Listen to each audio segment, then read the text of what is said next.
I've never used my cameras in this way, so I got to start doing some films. Even though I had a camcorder back in the days that I did a lot of documenting with. I got to. My next stage now is to get into filmmaking. Well, I wanted to ask you, like, 'cause you said that you are you wanted to do like a series of for a time before crack, Yeah. right? Are you in production with it, or are you? I think that this book is going to open up the door to make it happen. You know, Okay. I'm not in production. All it is a determined idea that I have, and I feel that, you know, based off the book, it just makes sense that this turns into a mini series. You know, and I have a great story to tell about the book, so I feel that at this stage, that's the next phase of my life.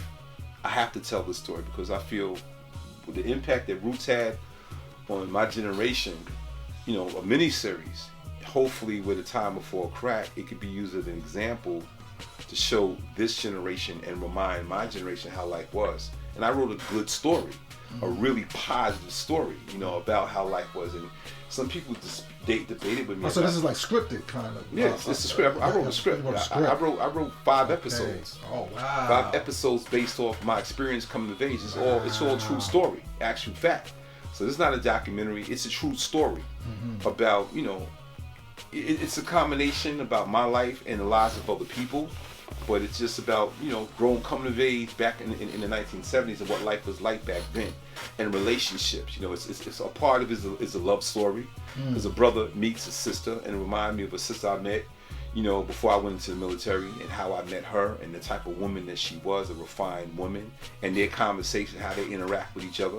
But it just shows the community too, you know, and it deals with a wide range of issues. You know, I wrote one episode that's called Rice and Beans, and that whole episode is devoted to Latinos and how they existed within the projects. And it's in projects.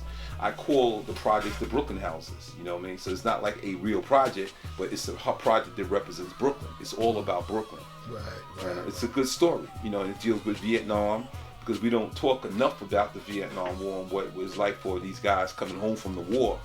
Because now you got a guy who was in heavy combat beyond what anyone could ever imagine. You know, seeing people blown to pieces and having to kill individuals. And now, you know, you back in America. You went to Vietnam the same year that Martin Luther King was assassinated. And now when King is assassinated in Vietnam, when he's assassinated, you in Vietnam, and you got folks waving the Confederate flag celebrating. And now you wondering, why am I here? You know, even to speak about the fact that a lot of young men were drafted to go to war and put on the front line. So we don't talk enough about that. It's very close to my heart, to, you know, it's some of the most extensive research I've ever done. So one aspect of my series is about the war in Vietnam. So a lot of it is based off my individual research, extensive research into different things that transpired, and then based off my actual experiences, my actual encounters. If Mecca did this.